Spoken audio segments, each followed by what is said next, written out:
This is the story of a man named Stanley. Stanley worked for a company in a big building where he was employee number 427. Employee number 427's job was simple. He sat at his desk in room 427 and he pushed buttons on a keyboard. Orders came to him through a monitor on his desk, telling him what buttons to push, how long to push them, and in what order.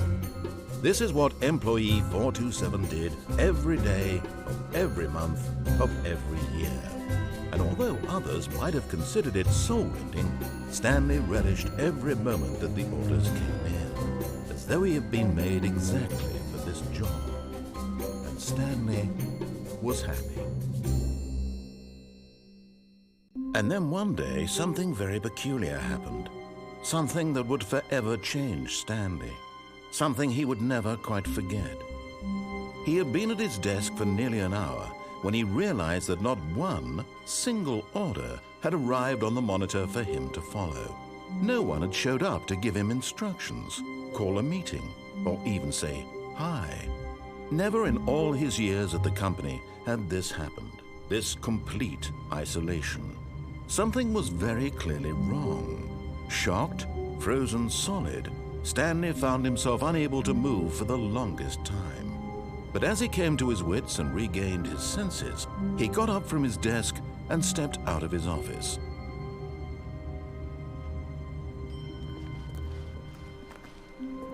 Just a step through this door, Stanley thought to himself, that's all I need. If I can make it through this door, I can make it through them all.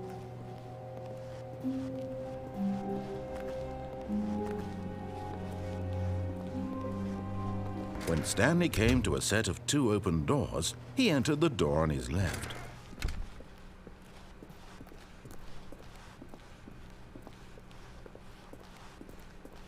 Yet there was not a single person here either.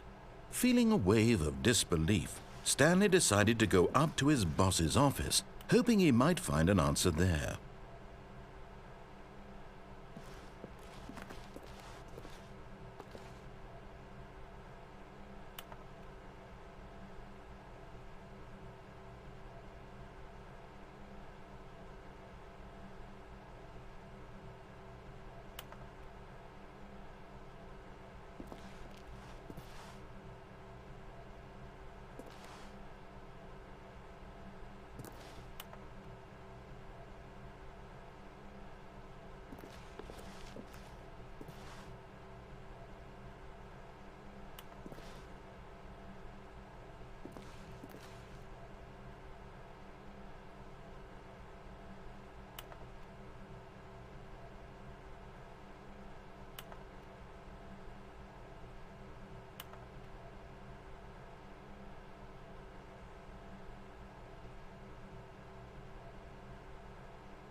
Stanley just stood there doing nothing at all. He seems to think I have nothing better to do with my time than to sit around and describe every fascinating little detail of his inability to do anything. This is why Stanley and I are on such good terms.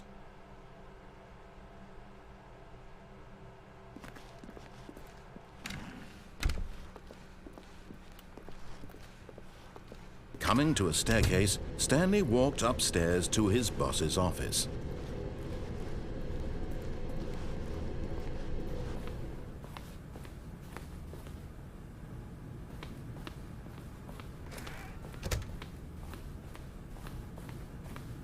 Stepping into his manager's office, Stanley was once again stunned to discover not an indication of any human life. What could it mean? Stanley wondered aloud to nobody. He began wildly tearing through papers on the boss's desk, pulling books off the shelf, looking behind paintings, desperate for clues to his situation. But his attention was caught by a keypad behind the boss's desk. What could its purpose be? In fact, this keypad guarded the terrible secret that lay buried below his feet. and so the boss had assigned it an extra secret PIN number, 2845. But of course, Stanley couldn't possibly have known this. Yet incredibly, by simply pushing random buttons on the keypad, Stanley happened to input the correct code by sheer luck. Amazing. He stepped into the newly opened passageway.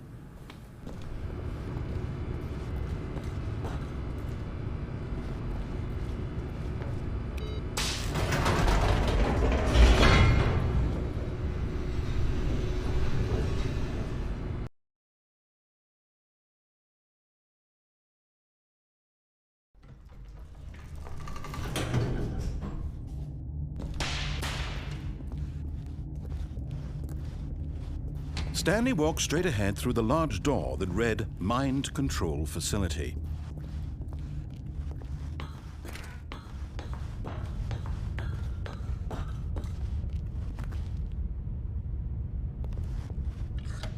The lights rose on an enormous room packed with television screens. What horrible secret did this place hold? Stanley thought to himself. Did he have the strength to find out?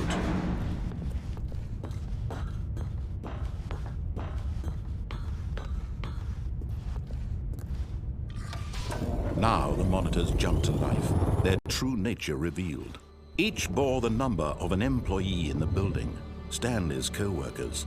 The lives of so many individuals reduced to images on a screen, and Stanley, one of them, eternally monitored in this place where freedom meant nothing.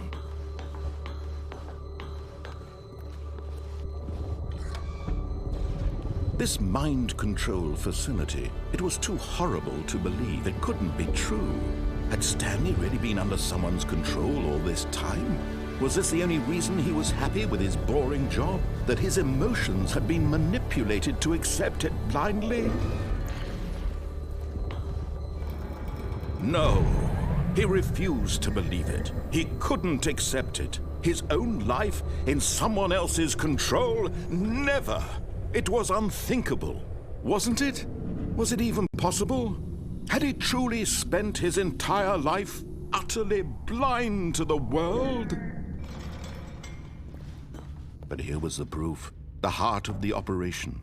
Controls labeled with emotions, happy or sad or content, walking, eating, working, all of it monitored and commanded from this very place. And as the cold reality of his past began to sink in, Stanley decided that this machinery would never again exert its terrible power over another human life. For he would dismantle the controls once and for all.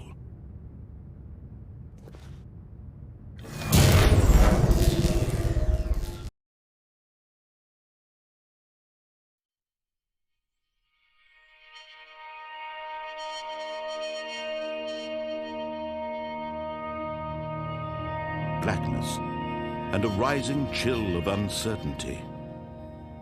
Was it over?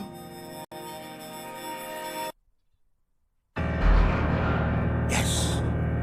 He had won! He had defeated the machine, unshackled himself from someone else's command. Freedom was mere moments away.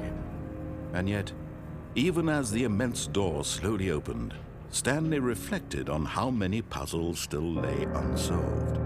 Where had his co-workers gone? How had he been freed from the machine's grasp? What other mysteries did this strange building hold? But as sunlight streamed into the chamber, he realized none of this mattered to him, for it was not knowledge or even power that he had been seeking, but happiness.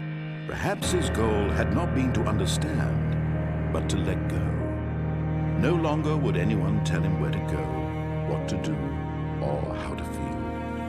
Whatever life he lives, it will be his. And that was all he needed to know. It was perhaps the only thing worth knowing. Stanley stepped through the open door.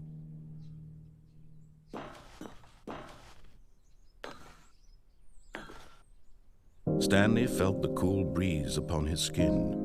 The feeling of liberation, the immense possibility of the new path before him. This was exactly the way, right now, that things were meant to happen. And Stanley was happy.